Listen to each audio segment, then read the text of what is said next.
Praise lord my friends. ఈరోజు క్రైస్తవ్యంలో చూస్తే రకరకాలైనటువంటి వివాదాలు రేకెత్తించబడుతూనే ఉన్నాయి. నేటి దినాల్లో మాత్రమే కాదు, నాటి నుండి అనగా అపోస్తుల కార్యం 2వ అధ్యాయం సంఘ స్థాపనకు పునాదులు పడిన దినం మొదలుకొని నేటి వరకు ఎన్నో రకాలైనటువంటి వివాదాల మధ్య క్రైస్తవ్యం నలుగుతూ వెళ్తూనే ఉంది. అయితే ప్రాముఖ్యమైనటువంటి వివాదాలు బైబిల్లో మనం పరిశీలన చేస్తే అపోస్తుల కార్యం 2వ అధ్యాయంలో అన్ని భాషల యొక్క వివాదం, అలాగే కొంత ముందుకు వస్తే గనక అపోస్తుల కార్యం 15వ అధ్యాయంలో సున్నతిని గూర్చి రక్షణను గూర్చినటువంటి వివాదం, ఇంకా కొంత ముందుకు వస్తే 1 కొరింథీయులకు రాసిన పత్రికలో భాషలను గూర్చి మరియు ప్రవచనములను గూర్చినటువంటి వివాదం. ఇలా రకరకాలైనటువంటి వివాదాలు జరుగుతూనే ఉన్నాయి. అందులో ప్రాముఖ్యంగా నేటికి ఒక వివాదం అయితే జరుగుతుంది. ఈ భాషల వరము అనేటువంటి ఒక వివాదం జరుగుతుంది.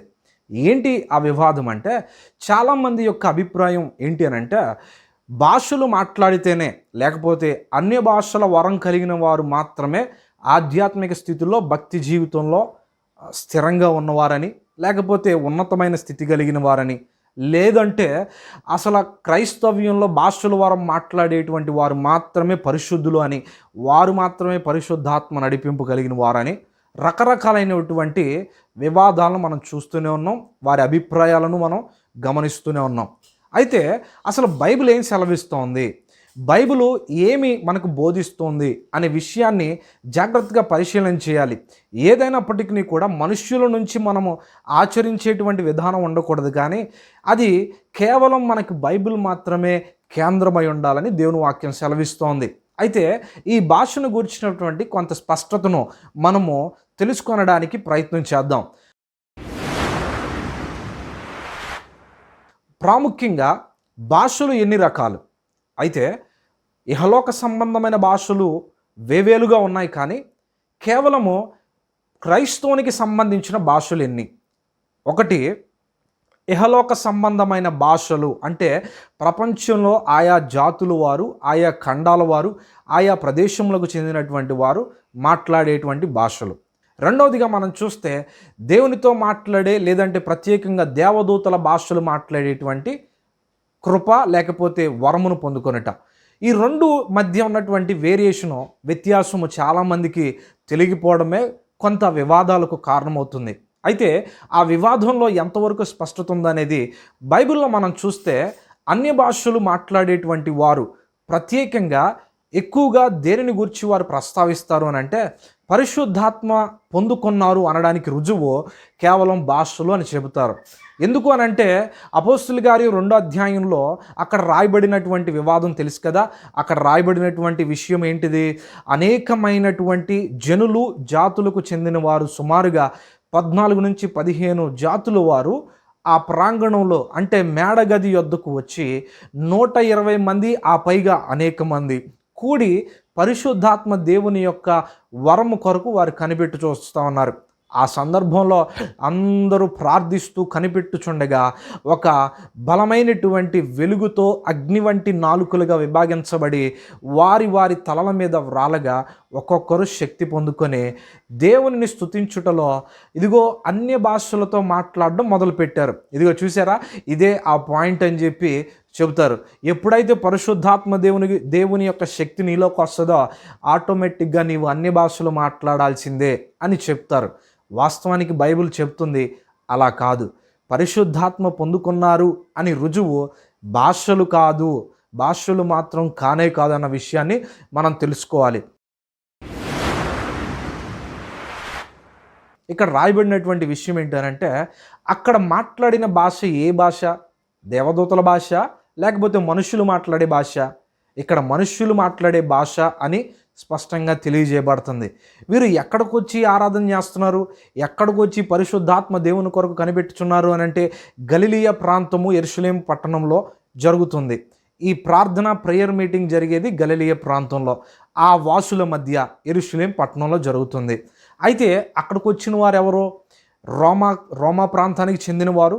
చుట్టుపక్కల సుమారుగా 15 ప్రాంతాలకు చెందిన దేశస్థులు ఆ ప్రాంగణంలోకి వచ్చారు. అంటే వారందరూ ఎవరు? గలిలీయులకు ఫారినర్స్గా మనం చూడొచ్చు. ఫారినర్స్ అంటే ఇతర దేశస్థులు. అక్కడికి వచ్చి ఈ ప్రేయర్ మీటింగ్లో పార్టిసిపేట్ చేశారు. అయితే వారందరూ ఆత్మచేత నింపబడగా అక్కడున్నటువంటి వారందరూ రకరకాల భాషలు కలిగిన వారందరూ వచ్చి గలిలియ ప్రాంతానికి చెందినటువంటి భాష మాట్లాడడం మొదలుపెట్టేశారు. ఈలోపు అక్కడున్న వారందరికీ ఆశ్చర్యం కలుగుతుంది. వీళ్ళందరూ కూడా ఆ ప్రాంతానికి చెందిన వాళ్ళు కదా, ఈ ప్రాంతానికి చెందిన వాళ్ళు కదా, అరే మన భాషతో ఎలా మాట్లాడగలుగుతున్నారు వీళ్ళందరూ అని ఒక్కొక్కరికి ఆశ్చర్యం కలిగింది. ఇంకొంచెం అర్థమయ్యేటట్లుగా నేను చెప్పాలి అంటే, నేను ఆంధ్ర రాష్ట్రంలో పరిచయం చేస్తూ ఉన్నా, తెలుగు నేను మాట్లాడతాను. అంటే ఇక్కడ నాకు దేవుడిచ్చిన ఈ సంఘంలో ఒక సేవకుడిని నేను పిలవాలని ఆశపడ్డా. ఒక సేవకుని ద్వారా వాక్యం చెప్పించి ఇదిగో ఈ సంఘాన్ని బలపరచాలని నేను ఆశించా. అందులో నా ఆత్మీయ సహోదరుడు సపోజ్ బెంగళూరు పట్టణంలో ఉన్నాడు. బెంగళూరు అనగా అది కర్ణాటక రాష్ట్రం. నేను అతన్ని ఆహ్వానింపజేశా. ఏమన్నానంటే, మై ఫ్రెండ్, మీరు ఎప్పుడైతే మీరు వస్తారో, మీరు వాక్యాన్ని సిద్ధపడి ప్రజలకు అందిస్తారో దాన్ని నేను అక్కడున్నటువంటి మా జనులకు నేను నా భాషతో ట్రాన్స్లేట్ చేస్తా, సరేనా? మీరు రావాలి అని పలానా డేట్ని నిర్ణయించుకొని వచ్చినప్పుడు ఆ సేవకుడు మన మధ్యలోకి వచ్చాడు. ఇప్పుడు మైక్ తీసుకొని మాట్లాడబోతున్నారు. నేను అనుకుంటున్నాను ఆయన ఎప్పుడైతే మాట్లాడడం మొదలు పెడతాడో నేను ట్రాన్స్లేట్ చేద్దామని నేను ఆశపడుతున్నా. ఇప్పుడు మైక్ తీసుకోగానే వెంటనే అందరికీ వందనాలని చెప్పడం మొదలు పెట్టేశాడు. దేవుడు మన పక్షాన గొప్ప కార్యాలు చేశాడు అని చెప్పడం మొదలుపెట్టాడు. క్షేమంగా దేవుడు నన్ను ఇక్కడి నుంచి తీసుకొచ్చాడు అని తెలుగులో మాట్లాడేస్తున్నాడు. సడన్గా నేను ఒక్కసారిగా అతని వైపు చూసి ఆశ్చర్యపోతున్నా.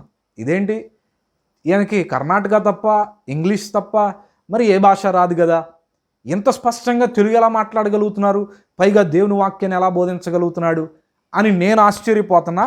నాతో ఉన్నటువంటి ఇక్కడున్న సంఘస్థులు కూడా ఆశ్చర్యపోతున్నారు. ఏం లేదు, ఇది దేవుని శక్తి అంటే దేవుని శక్తి అని ఆశ్చర్యపోతున్నారు ఒక్కొక్కరు. ఇక్కడ జరిగింది కూడా అదే. గలిలియ ప్రాంతంలో ఉన్నటువంటి వారందరూ కూడా సుమారుగా 14-15 ప్రాంతాలకు చెందినటువంటి, లేకపోతే అక్కడ విదేశాలకు చెందినటువంటి వారు గలిలియ భాషతో దేవుని యొక్క సువార్తను ఎలా ప్రకటించగలుగుతున్నారండి? How can it is possible అని ఒక క్వశ్చన్ మార్క్తో వారు చూస్తున్నారు.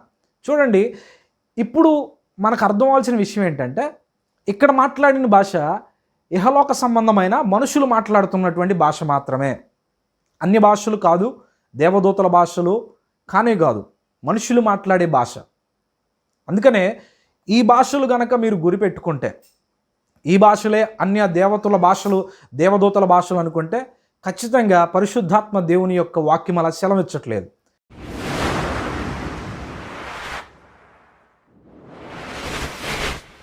ఈ భాషలో ఈ వరము చాలా ప్రాముఖ్యమైనది. ఇహలోక సంబంధంలో దేవుని వాక్యాన్ని ప్రకటించడానికి ఈ భాష ఎంతో అవసరమైనది. యేసుక్రీస్తు ప్రభుల వారు కూడా ఈ భాషల వరములన్నీ కలిగి ఉన్నారు. ఆయన అన్ని భాషలతో మాట్లాడగలరు, దేవదూతల భాషలతో కూడా మాట్లాడగలరు, అలాగే ఇహలోక సంబంధమైన భాషలన్నీ కూడా మాట్లాడగలరు.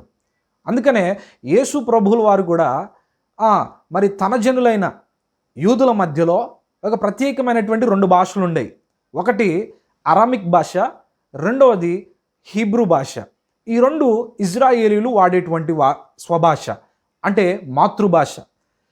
వీరికి కూడా ఈ భాషతో ఆయన సువార్త ప్రకటించారు. అలాగే పక్కన ఉన్నటువంటి రోమా ప్రభుత్వం, ఆ దినాల్లో రోమా సామ్రాజ్యమే ఇంటర్నేషనల్ లాంగ్వేజ్గా మనం చూడవచ్చు. ఆ దినాల్లో రోమా సామ్రాజ్యం ప్రపంచమంతా విస్తరించబడి ఉంది. వారు ప్రత్యేకంగా మాట్లాడేటువంటి భాష లాటిను, అలాగే గ్రీక్. ఈ 2 భాషలు వారు మాట్లాడతారు.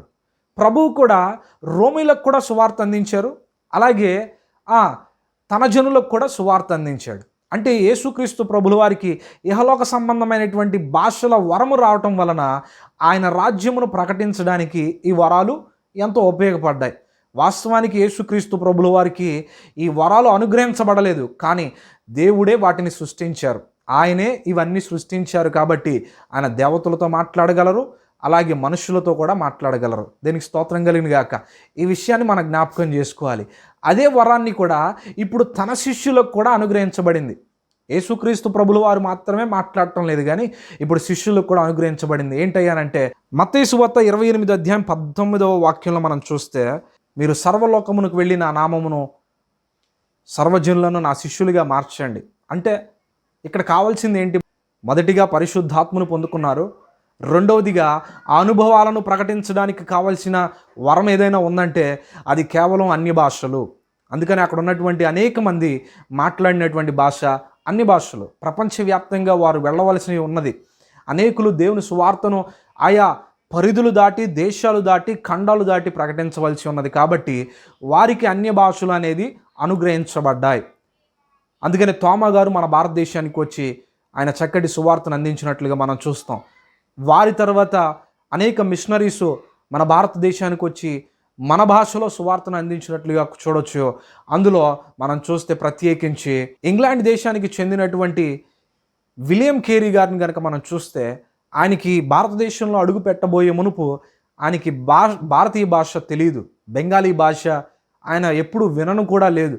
కానీ ఆయన బెంగాలీ ప్రాంతంలో, ఆ రాష్ట్రంలో, మన భారతదేశంలో అడుగు పెట్టే మునిపే ఆయన ఆ ఓడలో 6 నెలల ప్రయాణంలో ఆయన చదవడం బెంగాలీ భాష నేర్చుకున్నారు, రాయడం బెంగాలీ భాషను నేర్చుకున్నారు. అంటే తన సొంత శక్తితో అనుగ్రహించబడలేదు, కానీ దేవుని ఆత్మ చేత, దేవుని యొక్క ఆ చిత్తము చేత నడిపించబడుతున్న తన జనులకు, శిష్యులకు, సేవకులకు అట్టి వరమును ఆయన అనుగ్రహించగలరు. అందుకనే చాలామంది కూడా చూస్తే కేవలం తెలుగు కూడా మాట్లాడడం సరిగ్గా రాని వారు ఈరోజు ప్రపంచ దేశాలకు వెళ్ళి సువార్త అందించగలడానికి ఒక చక్కటి ఇంగ్లీష్ భాష ఎలా వచ్చింది వీరికి అని చాలామంది అనుకుంటారు. దాని వెనక దేవుడు అనుగ్రహిస్తున్నటువంటి భాషల వరము అనే విషయాన్ని మనం జ్ఞాపకం చేసుకోవాలి. ఆ రోజు విలియం కేరీ గారు అడుగు పెట్టడం బట్టి ఈరోజు భారతదేశంలో సువార్త అందించబడింది. అలాగే చెప్పాలేనంటే బైబిలు ప్రింట్ చేయబడింది. ఇంకా చెప్పాలంటే ఒక్క బెంగాలీలో మాత్రమే కాదు, భారతదేశంలో ఉన్నటువంటి అన్ని భాషలలోనూ తర్జుమా చేయబడింది. అందుకని దేవుని యొక్క వాక్యము ప్రజలకు చేరాలని తన జనులకు, తన ఏర్పరచుకున్న సేవకులకు ఇటు వరాన్ని అనుగ్రహిస్తారు.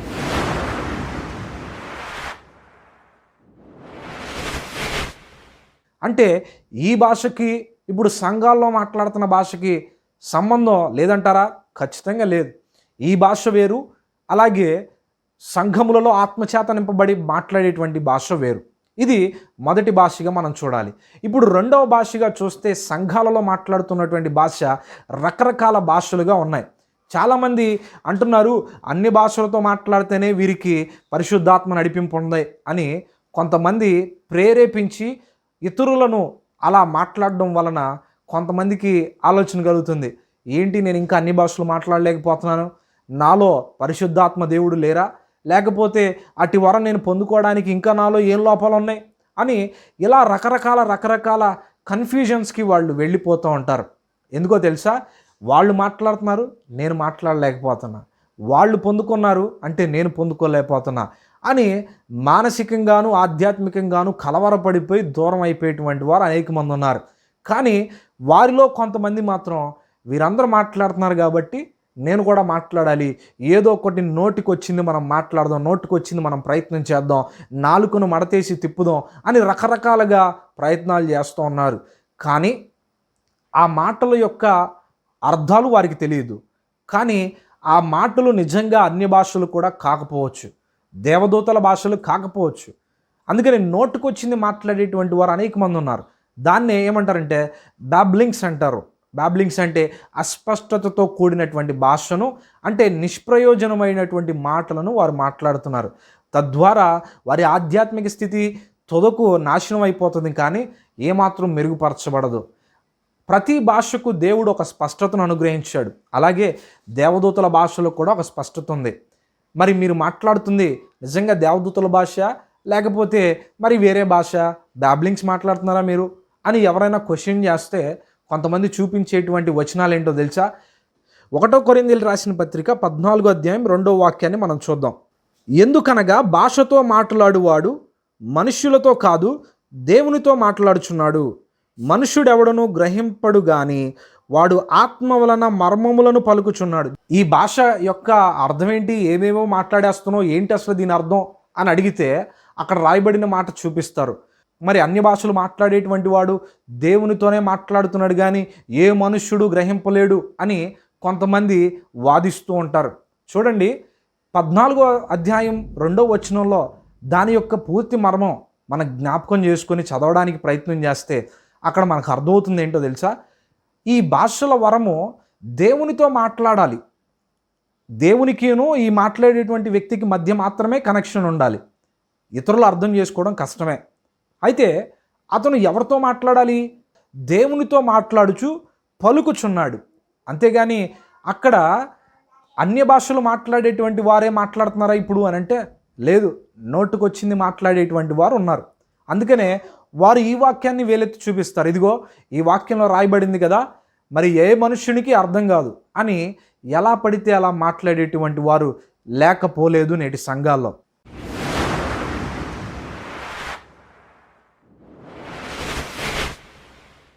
అసలు భాషల వరము కలిగిన వారు, భాషలు మాట్లాడే కృపను పొందుకున్నటువంటి వారు ఎప్పుడు భాషలతో మాట్లాడాలి అనే ఒక స్పష్టతను బైబిల్లో మనకు అనుగ్రహించినట్లుగా మనం చూడొచ్చు.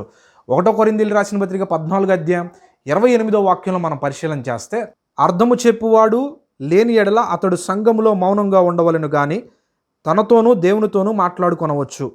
దేవునికి స్తోత్రం కలిగిన గాక. అర్థం చెప్పువారు అక్కడ ఉంటేనే, అర్థం చెప్పేటువంటి వారు ఇప్పుడు హిందీలో మాట్లాడుతుంటే తెలుగులో ఎవరైతే ట్రాన్స్లేట్ చేస్తున్నారో ఆ రీతిగా అర్థం చెప్పేవారు ఉంటే మాత్రమే అక్కడ భాషలు మాట్లాడాలి అని పరిశుద్ధాత్మ దేవుని లేఖనాలు స్పష్టంగా తెలియజేస్తున్నాయి. కానీ ఈరోజు చూడండి, బహిరంగ ప్రదేశాల్లోనూ లైవ్ వర్షిప్స్లోనూ లేదంటే సంఘంలోనూ మనము ఇట్లా మాట్లాడాలి అని అంటే ప్రక్కనే ఎవరుండాలంట? భాషల అర్థం చెప్పువారు మాత్రమే ఉన్నప్పుడు మనం పలకాలి. ఒకవేళ లేని ఎడల వ్యక్తిగతంగా నీ ప్రార్థనా గదిలోనికి వెళ్ళి ఆ భాషలతో దేవుణ్ణి స్తుతించవచ్చు, లేదంటే నేరుగా దేవునితో ప్రార్థన మాటలు మీరు మాట్లాడుకోనవచ్చని దేవుని వాక్యం సెలవిస్తోంది. చాలామంది ఆ 1వ కొరింథీయులకు రాసిన పత్రిక 14వ అధ్యాయంలో ఆ 2వ వచనాన్నే చూస్తారు. ఇది దేవునికి మనుషునికి ఎవరికి అర్థం కాని భాషే మేము మాట్లాడుతుంది అంటారు. కానీ మరి 28వ వచనంలో చూస్తే ఆ భాష అర్థం చెప్పువాడు ఉంటేనే మాట్లాడాలని దేవుని వాక్యం స్పష్టంగా తెలియజేస్తుంది. చాలామంది ఇది తెలియక ఎక్కడ పడితే అక్కడ ఈ భాషలు మాట్లాడడం మొదలు పెడతా ఉంటారు. ఇంకా చెప్పాలంటే కొంతమంది కంట్రోల్నెస్ ఏమాత్రం లేకుండా ఏమైపోతారంట, అల్లరిగా అక్కడ కనబడుతున్నట్లుగా కనబడుతుంది. అందుకే దేవుని నామం చాలా అవమానించబడుతుందన్న విషయాలు కొన్ని సందర్భాలను చూస్తే మనం జ్ఞాపకం చేసుకోవాలి. 27వ వచనాన్ని చూస్తే, భాషతో ఎవడైనాను మాట్లాడితే ఇద్దరు అవసరమైన ఎడల ముగ్గురికి మించకూడదు, వంతుల చొప్పున మాట్లాడవలెను, ఒకడు అర్థం చెప్పవలెను. చూడండి, ఇక్కడ రాయబడిన మాట చూడండి. భాషలు ఒకవేళ మాట్లాడాలనుకుంటే భాషలు మాట్లాడండి, అయితే ఇద్దరు ఉండాలి, మించకుండా ముగ్గురు మాత్రమే ఉండాలని అక్కడ తెలియజేయబడుతుంది. అంటే ఎక్కువ సమూహము ఎక్కడైనా ఒకవేళ ఉన్నప్పటికీ కూడా దానిలో అర్థం చెప్పువాడు మొదటిగా ఒకరు మాట్లాడిన తర్వాత అర్థం చెప్పాలి, రెండవ వ్యక్తి మాట్లాడిన తర్వాత అర్థం చెప్పాలి. ఇలాగా క్రమశిక్షణతో కూడినటువంటి భాషలను పలకాలని పరిశుద్ధాత్మ దేవుడు తెలియజేస్తున్నారు. అందరూ కూడా దేవుని వాక్యాన్ని ఈ భాషల ద్వారా ప్రకటిస్తే అన్ని జనులకు ఎలా అర్థమవుతుంది? అందుకనే అపోజిట్ పౌలు గారు అంటున్నారు కదా, 1 కొరింథీయులకు రాసిన పత్రిక 14వ అధ్యాయం 23వ వచనం నుంచి మనం పరిశీలన చేస్తే, సంఘమంతయు ఏకముగా కూడి అందరూ భాషలతో మాట్లాడుచుండగా ఉపదేశము పొందని వారి అయినను అవిశ్వాసులైనను లోపలికి వచ్చిన ఎడల మీరు వెర్రి మాట్లాడుచున్నారని అనుకొందురు కదా. అయితే అందరూ ప్రవచించుచుండగా అవిశ్వాసి అయినను ఉపదేశము పొందనివాడైనను లోపలికి వచ్చిన ఎడల అందరి బోధ వలన తాను పాపినని గ్రహించి అందరి వలన విమర్శింపబడును. అప్పుడు అతని హృదయ రహస్యములు బయలుపరచబడును.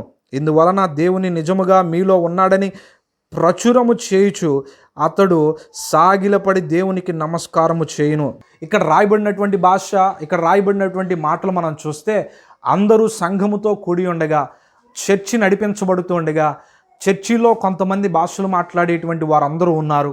అయితే వారందరూ కూడా అన్ని భాషలతోనే మాట్లాడుతూ పలుకుచూ ఉన్నారు. అయితే ఈలోపు అవిశ్వాసులైనా కానీ, క్రీస్తులోనికి క్రొత్తగా వస్తున్నటువంటి వారు కానీ, అప్పుడే బాప్తిస్మం పొంది క్రీస్తును గూర్చినటువంటి విషయాలను నూతనంగా తెలుసుకుంటున్నటువంటి వారు ఆ ప్రాంగణంకి వచ్చిన అన్యులు ఆ ప్రాంగణంలో అడుగుపెట్టి కాస్త మనశ్శాంతిగా దేవుని సన్నిధిలో గడిపెళ్దామని వచ్చినప్పుడు అన్ని భాషలు మాట్లాడి కంట్రోల్నెస్ లేకుండా బిగ్గరగా అరుస్తూ మాట్లాడితే గనక అక్కడ వచ్చిన వారికి ఏమనిపిస్తుందంట, వీరందరూ వెర్రి మాటలు మాట్లాడుతున్నారు, ఇదేంటి అని విడ్డూరంగా విచిత్రంగా చూసి వారు తొలగిపోయే ప్రమాదం ఉంటుందని ఇక్కడ అపోజిట్ పౌలు గారు ప్రస్తావిస్తున్నారు. అందరూ భాషల వరాలు అడుగుతున్నారే కానీ, అందరూ భాషలు మాట్లాడాలనుకుంటున్నారే కానీ, ఆ భాషలను వివరించి చెప్పేటువంటి వారు కావాలని అనుకోవడం లేదు. బహుశా అటువంటి వారు ప్రస్తుతానికి మనకు కనబడటం లేదని చెప్పొచ్చు. అయితే ఇప్పుడు భాషకు ప్రాధాన్యత ఉందా? ఇక్కడ అన్య భాషల వలన ప్రాధాన్యత ఏమన్నా ఉందా? ఉంది. ఎవరికి?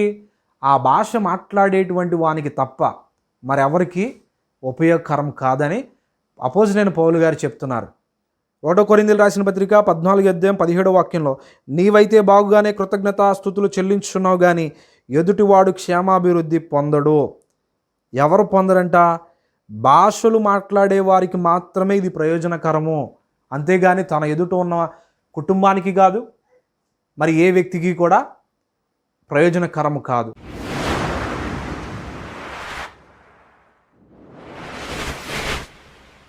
అసలు భాషలు మాట్లాడకూడదంటారా బ్రదర్ ఇప్పుడు మరి అనంటే లేదు. ఆధ్యాత్మిక స్థితిలో భాషల వరము పొందుకొనుట ఒక మెట్టెక్కినట్లే. కానీ ఈ భాష దేని గురించి? అసలు దీనికి కేంద్రం ఏంటి? ఈ వరాల వలన అసలు ఏమి మనకి పరిశుద్ధాత్మ దేవుడు తెలియజేస్తున్నాడనంటే, ఈ వరముల వలన సంఘమంతటికి క్షేమము కలగడం కోసం, సంఘమంతయు కట్టబడుట కోసం మాత్రమే ఈ వరాలను పరిశుద్ధాత్మ దేవుడు 1 కొరింథీయులు రాసిన పత్రిక 12 తెలియజేస్తూ ఉంటారు. పరిశుద్ధాత్మ దేవుడు ఈ వరములలో అన్నిటిల్లో ప్రాధాన్యత అసలు ఏంటి అని మనం చూస్తే బైబిల్లో ప్రేమ మాత్రమే ప్రాధాన్యం. సంఘములో ప్రేమ కలిగి ఉండుటయే అన్నిటికన్నను, కృపావరములన్నిటికన్నను మించినటువంటి ఒక అద్భుతమైన వరం ఏదైనా ఉందంటే అది ఇతరులను ప్రేమించేటువంటి గుణం. అందుకని యేసుక్రీస్తు ప్రభువారు అంటారు కదా, love your neighbour as you like. నిన్ను వలె నీ పొరుగు వారిని ప్రేమించు. ఇదే పరలోక రాజ్యానికి తీసుకువెళ్ళే ఒక గొప్ప నిచ్చెన అయి ఉన్నది. ఈ భాషల వరం నిచ్చెన కాదు, ప్రవచించుట నిచ్చెన కాదు, స్వస్థపరచుట నిచ్చెన కాదు, లేకపోతే అభిషేకించుట నిచ్చెన కాదు, లేకపోతే మరి భాషల అర్థాలు చెప్పుట నిచ్చెన కాదు. ఒక్క ప్రేమ, పరిశుద్ధత మాత్రమే పరలోకమునకు నిచ్చెనగా మనకు కనబడుతోంది. 1 కొరింథీయులు రాసిన పత్రిక 13 చివరిలో 13 మనం చూస్తే, కాగా విశ్వాసము, నిరీక్షణ, ప్రేమ ఈ మూడును నిలుచును, వీటిలో శ్రేష్టమైనది ప్రేమ మాత్రమే. దేనికి స్తోత్రం కలుగును గాక. వీటిలో నిలుచున్నది, ప్రాధాన్యతమైనది, ప్రాముఖ్యమైనది ప్రేమ మాత్రమే. అందుకే 14 అంటున్నారు కదా, ప్రేమ కలిగి ఉండుటకు ప్రయాసపడుడి. చూడండి, ప్రేమ కలిగి ఉండడానికి ప్రయాసపడండి, ప్రేమ మాత్రమే కలిగి ఉండడానికి ప్రయాసపడండి. ఇంకా చెప్పాలి అంటే 12 చివరిలో అంటున్నారు కదా, నేను భాషల వరములన్నీ చెప్పగలిగి విస్తృతంగా భాషలతో మాట్లాడి కృపావరములు అన్నిటినీ నేను పొందుకొని ఒక్క ప్రేమ లేని వాడిని అయితే నేను ఎందుకు, ఇంకా నాకు ప్రయోజనం ఏమిటి? ప్రేమ లేకపోతే ప్రయోజనం ఏంటని అపోజిట్ పౌలు గారు చాలా స్పష్టంగా తెలియజేస్తున్నారు. ప్రేమ లేకపోతే కృపావరాలు ఎన్నున్నప్పటికీ కూడా పరలోక రాజ్యమునకు చేర్చవని స్పష్టంగా మనం తెలుసుకోవాలి. దేవుడు నాకు కూడా కృపావరాల్లో కొన్నింటిని నాకు అనుగ్రహించారు. దాన్ని నేను చెప్పనవసరం లేదు, అది నేను గ్రహించి ఉన్నాను. దానిని పదును పెట్టుచు దేవునికి అలాగే దేవుని పరిచర్యలో బలముగా వాడాలని నేను నిశ్చయించుకున్నా. అంతేగాని నాకు ఇవి కలిగి ఉన్నాయని నేను పాంప్లెట్ వేయించుకునే అవసరం లేదు. ఎందుకంటే ఈ కృపావరాల వలన అనేక మంది ఏమైపోతున్నారంట, భ్రష్టు పట్టిపోతున్నారు. కొరింథీయులు రాసిన పత్రికలో ఇదే జరుగుతుంది. కొరింథీ సంఘంలో రేకెత్తించబడిన వివాదం ఏంటంటే, మాకు భాషలు మాట్లాడడం వచ్చండి, మాకు ప్రవచించడం వచ్చండి అని ఒకరి తర్వాత ఒకరు ఏమవుతున్నారంట, గజిబిజి గందరగోళాన్ని చేస్తూ, అంటే చెప్పాలి అని అంటే మేమే ఆధిక్యత కలిగి ఉన్నాం భక్తిలో అన్నట్లుగా మాట్లాడడం జరుగుతోంది. అందుకనే పరిశుద్ధాత్మ దేవుడు తెలియజేస్తున్నాడు, భాషలు మాట్లాడడం కాదు, స్వస్థపరచడం కాదు, కృపావరాలు కలిగి ఉండడం కాదు, కానీ ఒక్క ప్రేమ కలిగి ఉండడానికి ప్రయాసపడండి. దేవుని యొక్క కాన్సెప్ట్ మర్చిపోతున్నారు చాలామంది. ఈరోజు పరిచర్లోకి వచ్చినటువంటి చాలామంది నూతనమైన సేవకులై ఉండొచ్చు, ఉంటున్నటువంటి కొనసాగించబడుతున్న సేవకులై ఉండొచ్చు.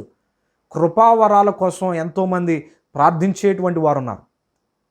ప్రార్థించటం మంచిదే, కృపావరాలు కలిగి ఉండటం మంచిదే, కానీ ఒక దినాన వాటి ద్వారా శోధించబడేటువంటి పరిస్థితులను ఎదుర్కోవాల్సి ఉంటుంది. అనేక మంది భ్రష్టు పట్టిపోతున్నారు. అనేక మంది ఈ కృపావరాలను హైలైట్ చేసుకుంటూ ఇప్పుడు ఏమైపోతున్నారంట, నాకు మించిన జ్ఞానవంతులు మరి ఎవరూ లేరు అని ఒకరినొకరు హెచ్చించుకుంటూ తగ్గించుకుంటూ వస్తూ ఉన్నారు. ఇది పూర్తిగా వ్యతిరేకమైన కార్యం దేవునికి.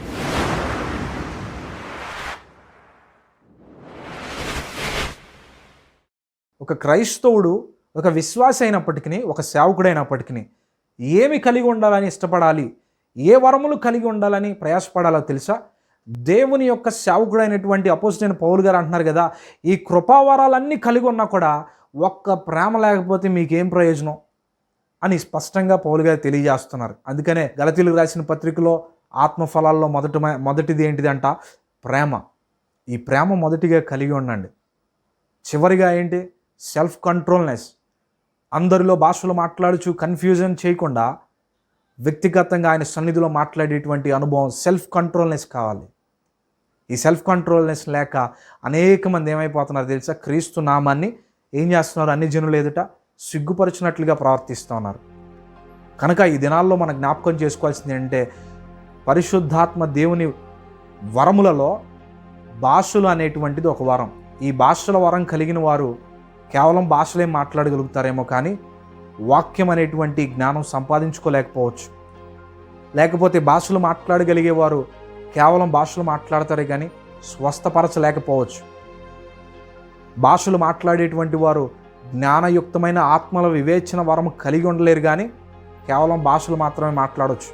అంత మాత్రాన మరి మిగతా వరాలు కలిగిన వారందరూ కూడా పరిశుద్ధులు కాదు అని అంటే అది నిశ్చయముగా దేవునికి వ్యతిరేకమైనటువంటి కార్యం అనే విషయాన్ని మనం జ్ఞాపకం చేసుకోవాలి. దేవుని యొక్క ప్రత్యేకమైన ప్రాముఖ్యమైన ఉద్దేశం ఏంటంటే, ఈ కృపావరాల వలన సంఘము ముందుకు నడిపించబడాలని, రెండవదిగా ఆత్మ ఫలముల వలన నిత్యరాజ్యంలో ప్రవేశించబడాలని. దాని కాన్సెప్ట్ ఇది మాత్రమే కానీ ఒకరు ఎక్కువ ఒకరు తక్కువ అనే వివాదం ఇక్కడ మనం చేయకూడదని పరిశుద్ధ ఆత్మ దేవుని యొక్క లేఖనాలు పరిశీలించినప్పుడు స్పష్టంగా మనకు తెలియజేయబడతాయి.